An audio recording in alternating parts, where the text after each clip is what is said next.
There is something quite spiritual about Adolf Hitler. So, what?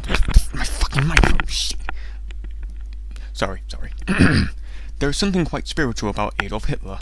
If so, what? Was he possessed by the devil? Maybe some proto-Germanic spirit? Maybe he was the Antichrist? Welcome to the second episode of SSoterics, where I talk about esoterics, the occult, and other weird spiritual shit that was going on with the Nazis and the SS.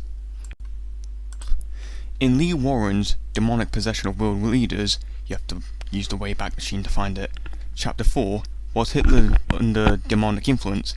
It mentions Hermann Rauschening's book, Hitler Speaks. Rauschening writes about how Hitler had a nightmare and woke up rambling about spirits and a new man. He is intrepid and cruel, and I was afraid of him. This new man may have been not the devil, but might be the Antichrist or the false prophet. And in Trevor Ravencroft's book, Spear of Destiny, mentions something about Hitler and dark forces.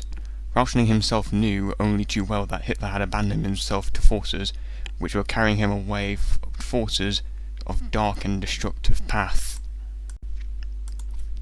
How Hitler captured the German eye was his speech-making and crowd-gathering, and that's where I talk about Erich Jan Hanussen.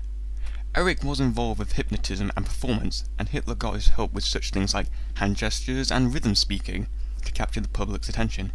He helped Hitler because he was a supporter of the Nazis, and he had close connections to the SA Brown Shirts.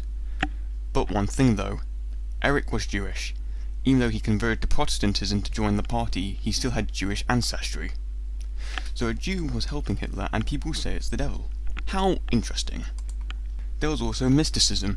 Hitler found the topic of hypnotism and astrology interesting, according to Alan Bullock, but completely shat on Himmler for his Germanic mystic pagan beliefs, and I quote, "What nonsense. Here we have at least reached an age that has left all mysticism behind it, and now Himmler wants to start that all over again. We may as well have stayed with the church, at least it had tradition. To think that I may, someday, be turned into an SS saint, can you imagine it? I would have turned over in my grave." Hitler and Albert Speers inside the Third Reich. Thank you for watching. I hope you enjoyed.